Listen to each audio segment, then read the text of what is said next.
Chapter 1. Grandad. Robert was excited. He was going to stay with his grandfather at the weekend. Lucy, his cousin, was going to stay too. She was the same age as Robert and they were good friends. Suddenly, the telephone rang.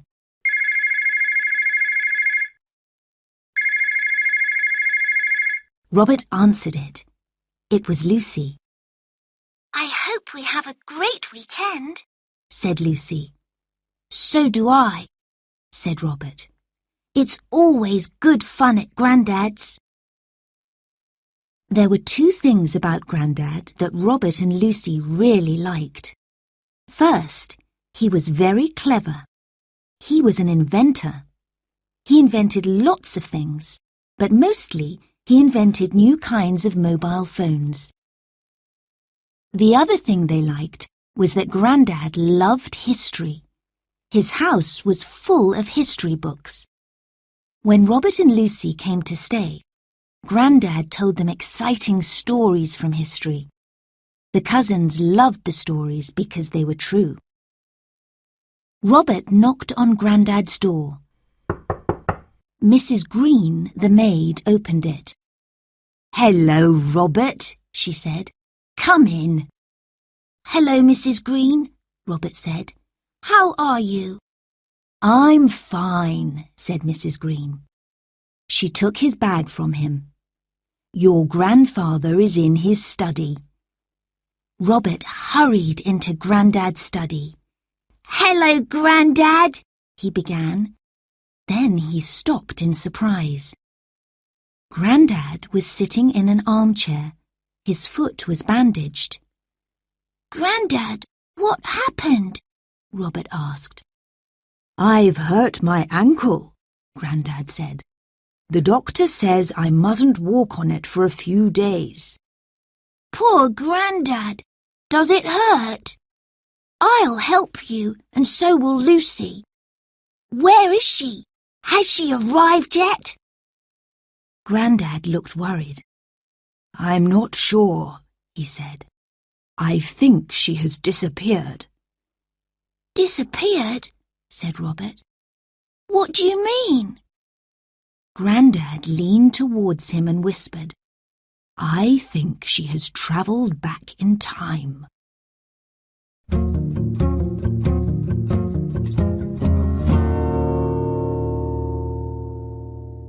Chapter 2. The Time Travel Phones. Robert looked at Grandad amazed. "How could Lucy have travelled back in time?" he asked. Grandad showed him a mobile phone. "Look at this," he said. "This is not an ordinary phone. This is my newest invention." Robert thought the mobile phone looked ordinary. "What's special about it?" he asked. "Do you promise not to tell anyone?" "Not even Lucy?" "Lucy knows already." "Not even Mum and Dad?" "I'll tell them soon." "OK. So what does it do?" asked Robert. "With this mobile phone, you can travel back in time." "Wow!" Robert exclaimed. "Can you really do that?" Grandad nodded proudly. "I've worked on this invention for 2 years," he said. "It's ready now." Robert's eyes widened. "How does it work?" "Let me show you. You put in the date you want to visit. Then you put in the place you want to visit. Then you put in the password. Adventure." "Did you tell Lucy this?" "Yes, and now one of the time travel phones is missing." "How many time travel phones have you made?" Robert asked. 4. Grandad shook his head. "I'm worried, Robert. I think Lucy has used the missing phone to travel back in time." "Wow!" Robert exclaimed. Where do you think she has gone? Grandad picked up a book. "We were looking at this together last night," he said. "It's about the Great Fire of London in 1666. I think I've heard about that, said Robert. What happened? In the early morning of 2nd of September 1666, a baker's shop caught fire. The shop was in Pudding Lane in London. There was a strong wind that night, and the fire spread quickly. The fire grew so strong that no one could put it out. It burned for 5 days. It destroyed 3/4 of London. It was a huge disaster." Robert looked scared. Do you think that's where Lucy has gone? "Yes," said Grandad. "She was really interested in the story of the Great Fire." But why can't she come back home? To come home, you have to spell the password backwards, then put in the place, then the date. I didn't tell her about that. What shall we do? Said Robert. Grandad pointed to his ankle. "I can't walk," he said, "so I can't go and find her." Then I'll go, said Robert. He jumped up from his chair. I'll bring Lucy home. "You are a brave and clever boy," said Grandad. "I'm sure you can do it, but you must be very careful. Find Lucy and bring her home straight away. Don't wait until the fire starts." Where shall I start? "Go to Pudding Lane. I'm sure that's where she will go first."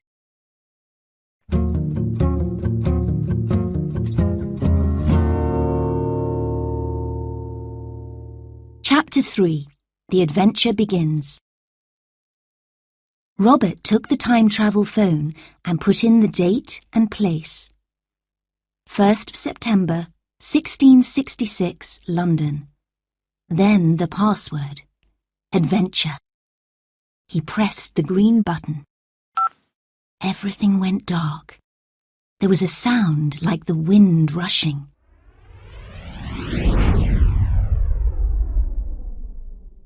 Then Robert was no longer in Grandad's study. He was standing in Thames Street, London, in 1666. The houses looked very different. The people wore different clothes. On the right was a dark lane going to the River Thames.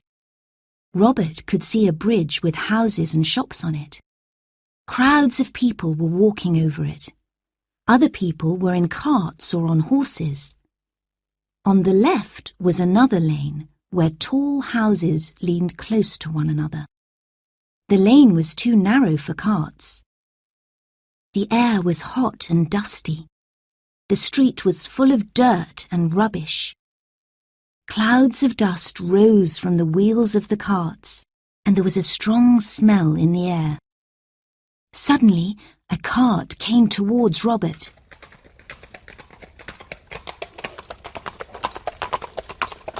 It was going very fast. Robert jumped out of its way just in time. He bumped into a man who was selling water. The man was angry and shouted at him. Then Robert heard a woman call, "Hey, you boy!" Robert turned and saw a rich lady wearing a beautiful dress. She leaned out of the window of her chair and looked at Robert.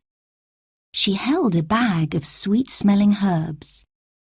"What extraordinary clothes you are wearing," the lady said. "Come closer. Let me look at you."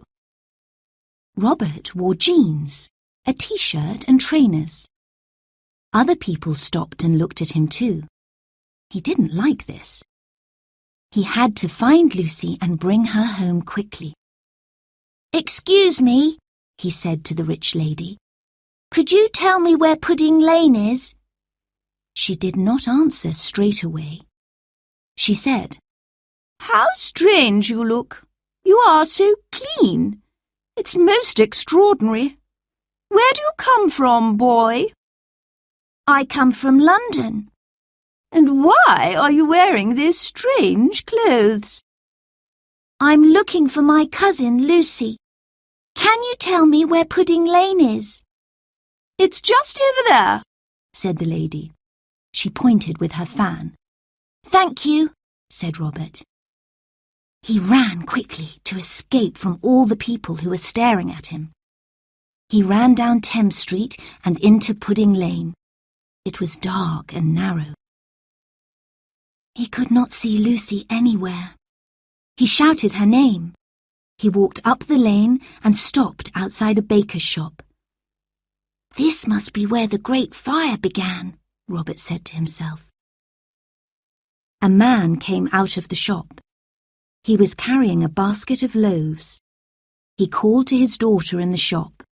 I won't be long, Hannah. Robert watched the baker walk down the lane.